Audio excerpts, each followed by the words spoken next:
Guys, welcome back to YouTube channel सामान्य अध्ययन केंद्र। दोस्तों, एक बार फिर से आपका बहुत स्वागत है आपके अपने यूट्यूब चैनल सामान्य अध्ययन केंद्र में। आज की वीडियो में हम बात करेंगे मध्यकालीन भारतीय इतिहास के संदर्भ में अपना जो हमारा मुगल काल चल रहा था, इसके अंतर्गत हमने एक टॉपिक यानी कि पहला चैप्टर बाबर वाला पढ़ लिया था। कौन सा पढ़ लिया था बच्चों? बाबर पढ़ लिया था, जो कि 1526 से स्टार्ट होता है और 1530 तक चलता है। 4 वर्ष का शासनकाल। बाबर क्या है? मुगल सल्तनत का वास्तविक संस्थापक माना जाता है। ठीक। बाबर के पश्चात हम लोग पढ़ेंगे हुमायूं। हुमायूं क्या है? हुमायूं का शासनकाल क्या है? हुमायूं के बारे में संपूर्ण महत्वपूर्ण तथ्यों को देखने के बारे में जानकारी हासिल करेंगे, तो वीडियो में बने रहिएगा लास्ट तक। तो वीडियो शुरू करने से पहले अगर आपने वीडियो को लाइक नहीं किया है तो लाइक कर दीजिए, चैनल को सब्सक्राइब कर लीजिए, बेल आइकन को प्रेस कर दीजिए तथा अपने दोस्तों तक शेयर कर दीजिए, ताकि वो भी TRE 4 की जो तैयारी कर रहे हैं अच्छे से अपनी तैयारी को सुचारू रूप से बना सकें।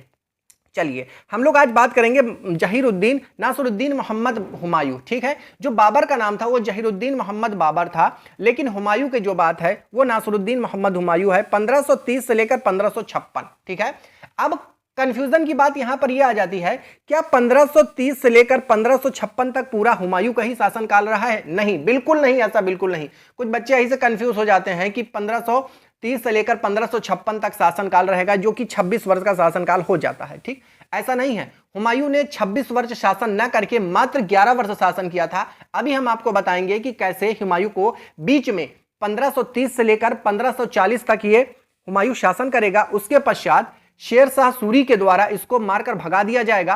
कन्नौज और बिलग्राम का युद्ध आप जब 1539 और 1540 का पढ़ेंगे तो वहां पर हुमायूं क्या करता है? शेर शाह सूरी से हार जाता है। उसके पश्चात ये भाग जाता है अफगान काबुल वाले क्षेत्र में। तो 1540 में होगा ये कि भारत में द्वितीय राजवंश की स्थापना होगी, जो कि अफगान राजवंश होगा, जिसको सूरी राजवंश के नाम से जानते हैं, जिसका संस्थापक शेरशाह सूरी होगा। तो ये सब हम लोग शेरशाह सूरी वाले जो राजवंश में इसके बाद जो चैप्टर आएगा अगला उसमें देखेंगे। तो 1540 से लेकर 1555 तक 15 साल सूर्य राजवंश भारत में रहेगा। ठीक, 1555 में क्या होगा? सूर्य राजवंश के अयोग्य शासक होंगे और उसी में हुमायूं क्या करेगा? अपनी पूरा पलटी करेगा, पुनः वापस आएगा और सूर्य राजवंश को समाप्त करके भारत में पुनः मुगल सत्ता स्थापित हो जाएगी। इस तरह हम देख सकते हैं कि भारत में मुगल सत्ता की स्थापना पहली बार बाबर के द्वारा की गई और दूसरी बार जो की गई जब हुमायूं दोबारा वापस आता है तो 1555 में मुगल सल्तनत स्थापित हो जाती है। 1555 में। ठीक, और 1555 में हुमायूं दोबारा बनता है एवं 1556 में इसकी मृत्यु हो जाती है। इस प्रकार आप देखते हैं कि 1556 में सम्राट अकबर जो है मुगल सत्ता पर स्थापित होगा और इसी तरह आगे बढ़ते चले जाएंगे हम लोग।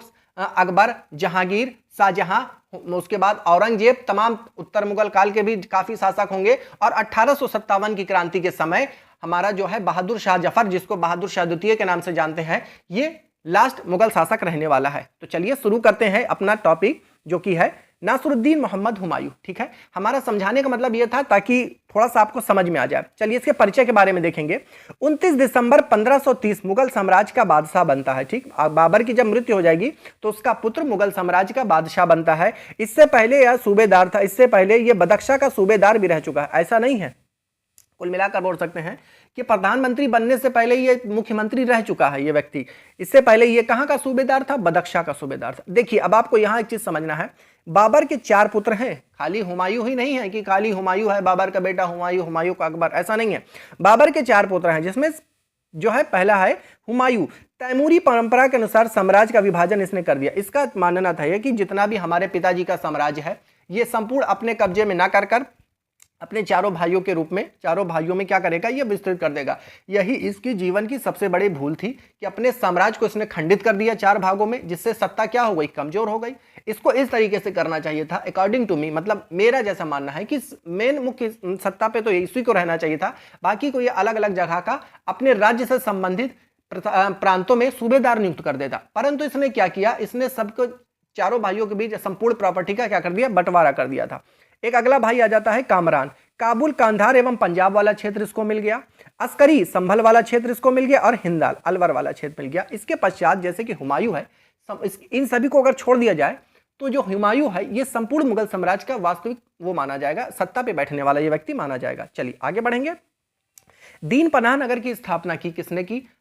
हुमायूं ने की। ये आपको समझ में रखना है। ज्योतिष में विश्राम, ज्योतिष में विश्वास रखने वाला 7 दिन 7 रंग के कपड़े ये पहनता था। ज्योतिष में व्यक्ति विश्वास रखता था, 7 दिन में ये 7 रंग के अलग अलग कपड़े पहनता था। अफीम का ये शौकीन था। अफीम एक प्रकार का समझ सकते हैं आप, ड्रग्स वाली नशावर चीज होती है, नशा करते हैं, इसका ये व्यक्ति क्या था, शौकीन था। चलिए, ये तो थी कुछ बात इसकी प्रमुख जीवन परिचय से संबंधित। अब आगे बात करेंगे हम लोग, इसने कौन कौन से प्रमुख युद्ध करे। जैसे कि बाबर ने 4 युद्ध करे थे, अब हुमायूं भी तो बहुत सारे युद्ध करेगा, बिल्कुल करेगा। देखिए 1531 में ये कालिंजर पर आक्रमण करेगा, जहां का राजा प्रताप रुद्रदेव के विरुद्ध, ठीक है। 1532 में दौरा पर आक्रमण करेगा, जहां का शासक था महमूद लोदी, जो कि अफगान था। 1532 में ये चुनार का प्रथम बार घेरा करेगा, जहां का शासक शेर खां था। देखिए शेरशाह की कहानी यहां से शुरू होती है। अब देखिए हुमायूं के संबंध में शेरशाह की कहानी यहां से शुरू होती है, लेकिन मेदिनी राय के विरुद्ध वो बाबर के साथ भी लड़ चुका है। चंदेरी के युद्ध में शेरशाह मेदिनी राय के विरुद्ध बाबर के साथ लड़ चुका है, हमने आपको इससे पहले की वीडियो में बताया हुआ था। 1535 से 1536 बहादुर शाह से इसका क्या हुआ, संघर्ष हुआ, ठीक। जून 1539 में चौसा का युद्ध हुआ। 1540 में कन्नौज या बिलग्राम का युद्ध हुआ, जहां जो शेर खां के द्वारा लड़ा गया। इन्हीं 2 युद्धों में क्या होगा, ये पराजित हो जाएगा। उसके बाद देखिए वापस आता है 1555 में मच्छीवाड़ा का युद्ध यहां पर होगा, जो कि अफगान सरदार नसीब खां। देखिए जब 1555 में ये वापस आकर लड़ेगा, तो उस समय तक शेरशाह की मृत्यु हो जाएगी। अब शेरशाह की मृत्यु कब होगी, किस युद्ध के अभियान होगी, ये हम आपको शेरशाह वाले चैप्टर में बताएंगे, ठीक। अब जब यहाँ 1555 में युद्ध हो रहा है, तो वहां पर अफगानी शेरशाह नहीं है, बल्कि उसके वंशज हैं नसीब खां। जून 1555 में सरहिंद का युद्ध होगा, सुल्तान सिकंदर सूरी सा अफगानी। सरहिंद का ये युद्ध होगा, यही इसकी वापसी का प्रमुख वजह बनेगी कि हुमायूं है मुगल सल्तनत पर स्थापित हो गया है वापस। चलिए ये कुछ इसके प्रमुख युद्ध थे, आपको याद कौन कौन सा रखना है। जून 1539 चौसा का युद्ध, मई 1540 बिलग्राम या कन्नौज का युद्ध, जो कि हुमायूं और शेरशाह के द्वारा लड़ा गया, शेरशाह के द्वारा लड़ा गया। चुनार का प्रथम घेरा, चुनार कहाँ है, यूपी, आपको पता है, चुर्क चुनार, जहां पर सीमेंट फैक्ट्री का कारखाना है। पूर्व भारत में प्रवेश का द्वार इसको माना जाता है। थल मार्ग एवं अमीर मार्ग पर नियंत्रण, बाबर बनाम अफगानी शेर खां, ठीक, बाबर बनाम अफगानी शेर खां। चलिए परिणाम क्या हुआ, समझौता हो गया। हुमायूं की आगरा वापसी हो गई। यहाँ पर दिल्ली में दीन पनाह नगर बस बनवाया। इस व्यक्ति ने, हमने आपको बताया था कि हुमायूं ने दिल्ली में दीन पनाह नगर की स्थापना की थी। बहादुर शाह के साथ इसने क्या किया, संघर्ष कर दिया था। बहादुर शाह के साथ भी इसने संघर्ष किया। आगे बढ़ेंगे, बहादुर शाह के साथ संघर्ष। गुजरात का शासक बहादुर शाह, यह भी अफगान था, इसके साथ संघर्ष हुआ। गुजरात व मालवा पर मुगल अधिकार इसने स्थापित किया। बहादुर शाह मांडू पर हुमायूं का कब्जा हो गया। चापनेर, बहादुर शाह पुर्तगालियों के साथ क्या किया, मारा गया। आपको हमने पुर्तगालियों वाला चैप्टर जब आपको बताया था कि किस तरीके से बहादुर शाह जो है गुजरात का शासक है, इसने पुर्तगालियों के साथ झपड़ में क्या हो गया, इसकी मृत्यु हो गई। यह मैंने आपको सबसे पहले चैप्टर आधुनिक भारत के इतिहास में बताया है। चलिए क्युदंती, रानी कर्णावती ने हुमायूं को क्या भेजी थी, राखी भेजी थी। रानी कर्णावती ने हुमायूं को राखी भेजी थी, ये आप ध्यान रखना है। हुमायूं ने अपने भाई अस्कनी को सौंपा, क्या सौंपा, राज सत्ता सौंपी। कहाँ की सौंपी थी, मैंने आपको अभी पहले वाली स्लाइड में बताया था। चलिए आगे बढ़ेंगे, ये महत्वपूर्ण युद्ध हो जाता है 26 जून 1539 चौसा का युद्ध। देखिए गर्मी का सीजन है, जून में कितनी गर्मी पड़ती है। हाँ, जून में जब युद्ध लड़े जाएंगे तो क्या होगा, हार ही जाएंगे, है ना, बिल्कुल। चौसा कहाँ, बिहार में पड़ता है, ठीक। कर्मनाशा नदी के तट पर। हुमायूं वर्सेस शेर खां, यानी हुमायूं लड़ता है मुगल सल्तनत की तरफ से और अफगानों की तरफ से शेर खां लड़ता है। इसमें क्या होगा, शेर खां विजय हो जाएगा, शेरशाह की उपाधि धारण कर लेगा। निजाम नामक भिश्ती ने इसकी जान बचाई थी। जब ये यहाँ से भागा था, गंगा में नदी में गिरता पड़ता जब हुमायूं भागा था, निजाम नामक भिश्ती ने इसकी क्या बचाई, जान बचाई थी। तो निजाम नामक भिश्ती जो था, हुमायूं ने इसको एक दिन का क्या बना दिया था, दिल्ली सल्तनत का यानी मुगल सल्तनत का सुल्तान बना दिया था। तो इस व्यक्ति ने क्या किए थे, चमड़े के सिक्के जारी कर दिए थे एक ही दिन में, ठीक। या हुमायूं की भूल थी, नोट, या हुमायूं की भूल थी। क्या भूल थी, कि हम लड़के भाग रहे हैं, अपने राष्ट्र में वापस आ गए हैं, अपनी सल्तनत में वापस आ गए हैं, तो ऐसा नहीं है कि अब जो शेर खां है वो चुप बैठेगा। इसने यही सही समझ लिया था। यही गलती जो तराइन के पानीपत के युद्ध में पृथ्वीराज चौहान ने कर दी थी। उसने क्या, मोहम्मद गोरी को भगाकर सोचा कि अब मोहम्मद गोरी शांत हो जाएगा, है ना। यही हुमायूं भी समझ रहा है कि शेर खां क्या हो जाएगा, शांत हो जाएगा। चलिए आगे बढ़ेंगे, कन्नौज का युद्ध होगा अब। बिलग्राम यानी कन्नौज का युद्ध 1540। हुमायूं, हिंदाल, हिस्खनी की संयुक्त सेना, शेरशाह जो कि अकेला है, अफगान है, कई वर्षों तक सिंध में भटका, इसको विजय हुई। भारत में द्वितीय अफगान साम्राज्य की स्थापना हो गई, ठीक है। यहीं पास से 1540 में जो बिलग्राम का युद्ध होता है, जिसको हम कन्नौज का युद्ध कहते हैं, यहां पर हुमायूं की सेना और जो हिंदाल अस्कनी तीनों भाइयों की सेना है, कुल मिलाकर जो मुगलिया सल्तनत है ये हार जाएगी और अफगानी जीत जाएंगे। तो भारत में द्वितीय अफगान साम्राज्य की यहाँ पर क्या हो जाएगी, स्थापना हो जाएगी, जिसको हम सूर्य राजवंश के नाम से भी जानते हैं।